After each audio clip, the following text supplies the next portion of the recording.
hostess with the most, Showbell, as always. Welcome back. So we are continuing our Bates Motel series review. We are still on season 1. We are up to episode 6. So we are officially over halfway through the first season. So things are still happening. We're still discovering new things. A lot of things that we discover in this episode.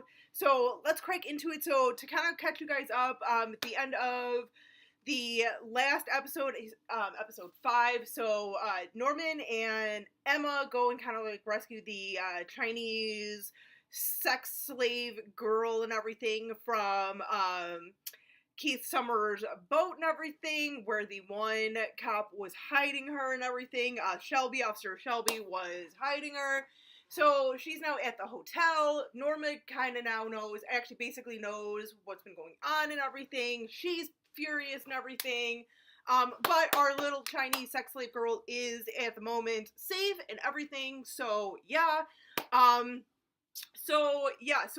Basically, Emma wants to obviously go to the cops and everything, let them know what's going on. I mean, kind of basically rightfully so. Even though we kind of are hello, there's some fishy stuff going on with the cops, it's still at the same time we're kind of yeah, go to the cops.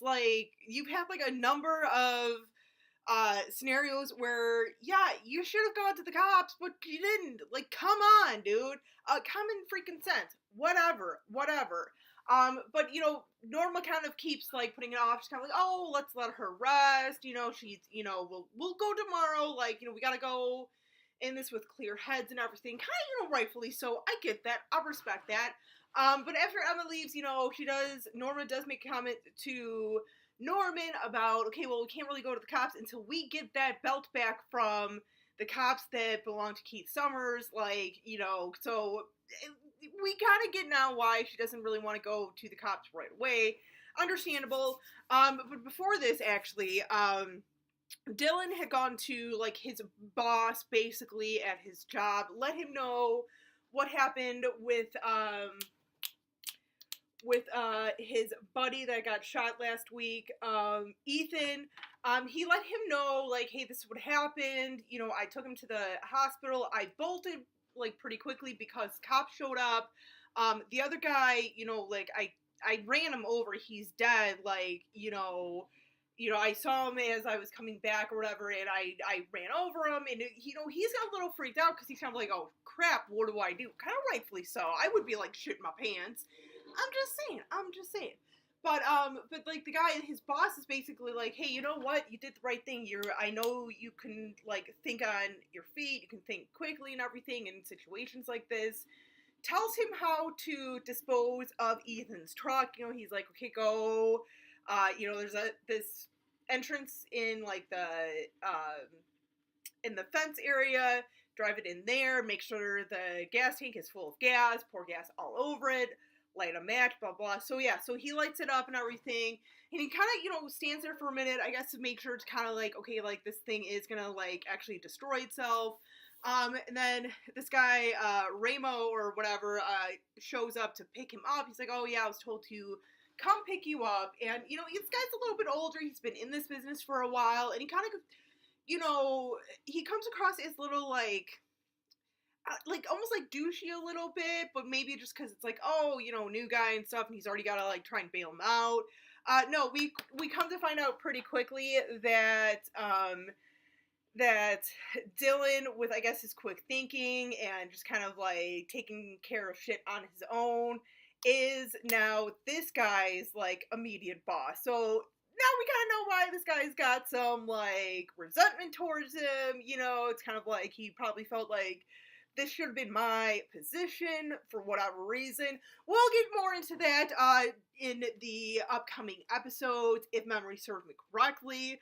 But yeah, so all this stuff is going on and everything. But yeah, So there's obviously, like I said, we touched on the Chinese slave girl that they rescued and everything. So they're trying to get that all figured out. So meanwhile, our wonderful little detective officer Shelby shows up, you know, and he's horny, dude. He wants to slip Norma some D. I'm just saying, you know, he wants to slip his snake into her vagina. Yeah. Yeah. Sorry, inside joke for one of you guys, whatever. Um but anyway, so you know, they're like basically banging in the hotel and everything cuz what are you, a teenager? You can't bring her back to your place, dude? Come on. We know that you got your own place. I'm just saying, just saying. She's got kids there. So, afterwards, you know, they're laying there and he notices that there's like the sound of like water running through the pipes. He's like, who else is here? Who else is here? So, I'm sure probably at this point, I'm guessing that he kind of knows that someone has taken this Chinese girl. I'm pretty sure because it's got to have been like at least a day or two. I'm sure he's probably been there since Emma and Norman have taken this girl, and is probably kind of like, where would they be? But I don't want to like out myself on this if they aren't the one. So clever thinking. You're thinking, hey, this middle-aged woman is horny as fuck, needs a dicking, and you know what? I'm gonna go give her a dicking. A good dicking, too, by the way, because, yeah, I snap my fingers and her panties drop. I'm just saying. Norma. Wise the fuck up, girl. He is using you. I'm just saying. Just saying. So, you know, he gets pissed off and everything, and then, what do you know, like, Dylan and Norman kind of show up, and, Dylan kind of being like the brother. I mean, I don't think he necessarily wanted to, um, you know, like protect Norma per se, because there's still a lot of that, like he's kind of trying to have some sort of relationship with her, but I think he's doing it more towards, or more for Norman, you know, and everything, because he kind of sees that she's screwing up Norman and everything, and should have a fair chance at life. So he, basically, there's a scuffle between, Shelby and Dylan. Norman and Norma are outside. In the meantime, um, uh, Norman does like end up hitting his head, and we kind of realize that he's in one of his like blackouts and everything, because they're in the car, and you know, he's kind of coming to, and he's like, "Why is my head hurt? Like, what's going on?" Like, he doesn't remember anything that just happened in the house. He has no idea what's going on in the house. So, you know, they're trying to get out of there, and then next thing you know, you hear a couple of gunshots, and you're like, and then just silence. You're like, what the hell? So here comes Shelby. We're thinking, oh my god, he totally killed Dylan. Shelby totally drops. He's dead, kaput, whatever. And then, you know, Dylan comes into shot and everything, and Norma explains, like, okay, I called the cops. I just don't know what to tell them, but, you know, I gotta come clean with them. And Dylan's kind of like, okay, yeah, I don't even know, like, you know, what's going on here. Like, just everything, story after story. I don't know what to believe. What's going on? She comes clean.